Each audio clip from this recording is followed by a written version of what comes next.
dengan mungkin tidak bisa disandingkan dengan OSIS. Jadi lebih start kayak ini. Kalau di Olimpiade ada Olimpiadenya, kalau di project ada projectnya, gitu. Jadi kayak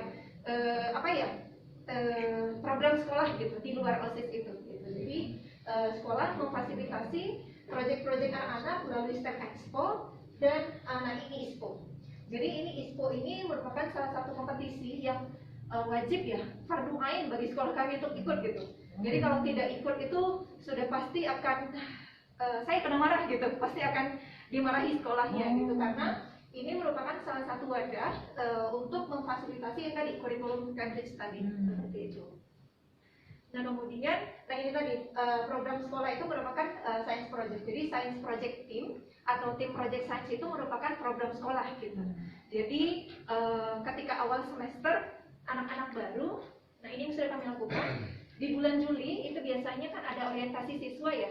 Nah itu biasanya guru-guru pemegang olimpiade, guru-guru pemegang project, OSIS, nah itu berkolaborasi bertiga, nanti presentasi di depan anak-anak baru gitu. Jadi kami memperkenalkan ke anak-anak baru, oh ini loh di sekolah kita ada yang suka olimpiade silakan masuk olimpiade, yang suka project silakan masuk project. At least mereka sudah ada gambaran ketika masuk ke sekolah, mereka sudah menentukan mereka jalurnya mau ke olimpiade kah atau ke project kah. Nah ini biasanya akan diisi oleh kakak-kakak alumni yang mungkin pernah ikut kompetisi-kompetisi internasional. Jadi kan ada prestis tersendiri tuh, ngasih sharing ke adik-adiknya gitu, dan adik-adiknya kan merasa wah dari project kita bisa nginjekin kaki ya ke Amerika gitu, oh dari project kita bisa nginjekin kaki ke negara mana gitu, karena memang boleh dikatakan rata-rata siswa kami memang kemampuan ekonominya menengah ke atas. Jadi mungkin hadiah itu tidak seberapa bagi mereka, tapi prestis ketika mereka membawa nama Indonesia ke level dunia itu jauh lebih membanggakan dibanding mereka dapat $1.000 gitu. Nah itu jauh lebih membanggakan. Makanya di sini alumni dan kakak tingkat itu cukup aktif gitu memberikan sharing seminar ke adik-adiknya. Nah itu di bulan Juli. Kemudian di bulan Agustus kami melakukan survei terutama project koordinator. Nanti saya bisa tunjukkan juga surveinya. Surveinya itu saya berikan kepada guru, calon supervisor, dan si anak baru itu gitu. Jadi dari survei itu kami melihat, menganalisis data berapa persen siswa yang tertarik untuk ikut project, berapa yang tidak. Nah siswa yang tertarik ini akan kami kami rangkul gitu kan ya, akan kami teror gitu. Ayo datang gitu, ayo ini gitu, ayo kita ikut meeting gitu. Nah at least kan mereka sudah ada kemauan. Nah siswa yang mau ini itu yang nantinya akan jadi cikal bakal kami rekrut untuk menjadi tim proyek. Nah kemudian di bulan September itu kita sudah mulai start bimbingan. Mereka sudah mulai menyetor entah ide-ide dasar. Biasanya mereka menyetor dengan ide-ide misalkan 5 atau 10 ide gila mereka gitu, dan kami terima saja gitu. Jadi guru-guru calon supervisornya itu terima saja ide-ide gila mereka. Nah perkara akan diterapkan atau tidak urusan belakangan. Jadi yang penting kamu udah punya masalah dulu. Kalau kamu bermasalah, ayo kita selesaikan gitu. Jadi di sini ya, jadi semangat datang ke sekolah kami bawa masalah gitu. Jadi di sini dilakukan pembimbingan mulai ya ini mungkin hanya studi pendahuluan, studi literatur dan lain sebagainya gitu.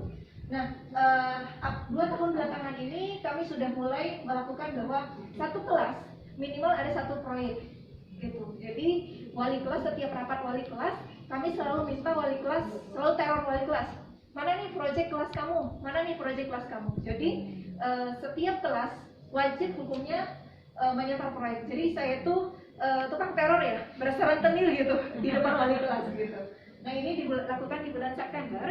Kemudian di bulan Oktober November itu kami sudah mulai persiapan untuk ISPO, karena tadi ya hukumnya wajib bagi sekolah kami untuk ikut ISPO ini.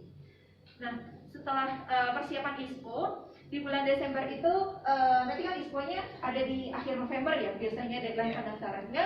Kemudian di bulan Desember dan seterusnya biasanya mulai tuh ada lomba-lomba lain yang WISPO, Kopsi dan teman-temannya itu mulai berdatangan di setelah Desember ini. Nah itu Jadi proyek-proyek anak-anak yang tidak yang masih ada itu biasanya mereka akan salurkan ke kompetisi nasional atau internasional lainnya seperti itu. Jadi yang sudah kami lakukan di sekolah kami itu ini tadi gitu, dipaksa untuk ikut ISPO gitu. Jadi ini salah satu cara untuk membuat anak-anak mau ikut proyek itu. Dan alhamdulillahnya sebelum itu kami juga sudah membuat guidebook untuk guru dan untuk siswanya. Jadi ada step-stepnya, panduan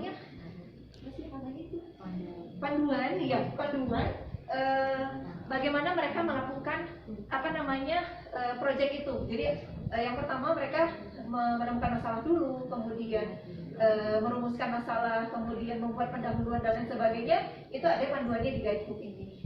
Kemudian juga untuk supervisornya juga ada. Jadi supervisor tidak ujuk-ujuk pinjam nama ya Bu, ngebimbing aja enggak gitu. Jadi supervisornya juga tahu gitu kan ya, si anak ini dibimbingnya sampai mana gitu. Nah, ketika supervisor tidak mampu untuk membimbing anak ini, sekolah memberikan fasilitas untuk bisa kerjasama dengan dosen dari IP. Kami waktu itu sudah melakukan kerjasama dengan IP karena lab kami meskipun sekolahnya dikatakan cukup cukup mahal, tapi ternyata labnya juga masih sama seperti sekolah swasta pada umumnya gitu. Jadi tetap alat-alat lainnya itu kami meminjam dari IT seperti itu.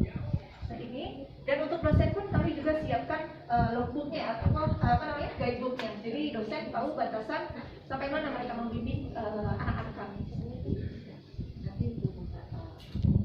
Kemudian, nah ini dari tahun ke tahun mungkin yang sangat menyedihkan itu adalah ketika di awal pandemi ya.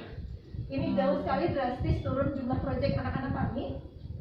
Ada 5 dari yang tadinya 21 anak ya, 21 proyek turun jadi 5, dan tahun ini mulai pelan-pelan naik lagi, mulai bangkit lagi gitu. Mudah-mudahan setelah dari sini pun jumlah anak-anaknya bisa melebihi dari angka 20 gitu kan ya, terutama ada masukan dari Bapak dan Ibu di sini. Seperti itu. Kemudian ini mungkin achievementnya ya, sedikit sekilas achievementnya pernah kami dapatkan. Ada berbagai macam. Sebenarnya ini mungkin sekilas saja yang pernah kami ikutkan dari 2 tahun terakhir ini. Kemudian, nah ini mungkin yang sering Bapak dan Ibu tanyakan gitu kan ya, apakah ada reward dari sekolah gitu. Alhamdulillahnya sekolah kami memberikan bantuan gitu untuk anak-anak yang ketika mereka lolos ke kompetisi internasional, mereka diberikan hadiah seperti ini gitu. Jadi sesuai dengan ini, kalau misalkan dapat gold medal, dapatnya sekian, dan ini juga sifatnya tentatif. Sejak pandemi kondisi sudah berubah, jadi ini juga tidak bisa dijadikan patokan gitu. Jadi ketika pandemi itu sama sekali bahkan kita tidak memberikan apapun kepada siswa kita gitu. Tapi insya Allah tahun ini saya juga sudah coba ke yayasan untuk mengajukan kembali gitu kan ya, semoga bisa dipertahankan atau bahkan lebih naik lagi gitu. Nah, dari mana dapatnya? Nah, dari SPP anak-anak yang dibayarkan sekian mahal itu gitu. Jadi dari anak kembali ke anak gitu. Mahal itu berapa? 5,5 juta, Bang. Bisa search saja mungkin di Google, ada di televisi, ada di sana. Karena kan tentatif ya, mahal untuk ukuran itu karena apa yang bisa kami berikan kepada mereka gitu. Dan ini kan juga tidak serta-merta cuma-cuma, karena kan atas prestasi mereka kami berikan kembali kepada mereka gitu. Jadi ini salah satu motivasi anak-anak juga gitu untuk bisa ikut proyek ini gitu. Ya $200 bagi kita, bagi anak-anak itu mungkin kecil, tapi kan yang dijual mereka tuh aku gold medal loh gitu. Jadi itunya gitu yang dijualnya. Pembinanya berapa? Kalau pembina ucapan terima kasih.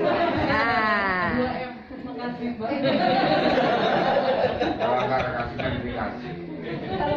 Kalau untuk pembina tidak diberikan uang, maksudnya tidak diberikan uang seperti ini, tapi kami lebih diberikan ketika anak itu pergi ke mana, ke luar negeri mana, 100% kami ditanggung gitu oleh yayasannya. Jadi sebagai pembimbingnya. Kalau ada kenaikan pangkat, langsung sih. Kali ini. Oh iya, di sekolah kami itu tidak ada sistem kenaikan pangkat, Oh. semuanya setara. Ya. Bahkan kepala sekolah, wakil kepala sekolah, koordinator akademik itu setara semuanya. Gitu. Jadi karena sekolahnya sekolah Turki ya, dulu sekolah Indonesia Turki, jadi mereka masih pakai prinsip bekerja di Turki seperti itu. Jadi tidak ada pangkat-pangkatan gitu, seperti itu. Jadi apa namanya, kami ya kembali lagi gitu kan ya, karena Guru lama, udah guru bukan. baru sama itu. Kenapa Pak? Guru baru, guru lama sama. Sama Pak. Honornya. Ya itu kan dilihat dari apa namanya, kemampuan kita ya. Porsinya, kan? Ya, jadi ketika misalkan kita punya skor IELTS-nya sekian, akan diapresiasi. Jadi dilihat dari kemampuan-kemampuan itu. Kok jadi malah ini ya. Gitu. Siapa tahu ada yang mau kerja di sana gitu. Ya tuh. Saya mau mutasi di sana. Jadi lebih gede ASN itu. Ya mungkin itu apa namanya yang bisa saya sampaikan terkait apa namanya skema riset di sekolah kami gitu. Mungkin masih namanya masih skema project. Ini timeline. Ya, nah ini akan saya tunjukkan sedikit ke Bapak dan Ibu untuk kelompok siswanya. Siapa yang mau nyekolahkan anaknya? Aku kan cucu. Ayo gitu ya. Ini mungkin logbook siswanya. Jadi di sini siswa diminta untuk mengisi ini ya. Jadi ada rekapan mereka sudah sampai di mana untuk melakukan proyeknya. Tapi sejak pandemi ini kami tidak lagi pakai logbook manual, jadi kami langsung via online. Ya, ini logbooknya, kemudian ini guidebooknya, ini termasuk timeline-nya dan teman-temannya. Nah, ini bagaimana cara mengumpulkan data dan lain sebagainya. Di sini juga ada ya kurang lebih seperti ini. Oke.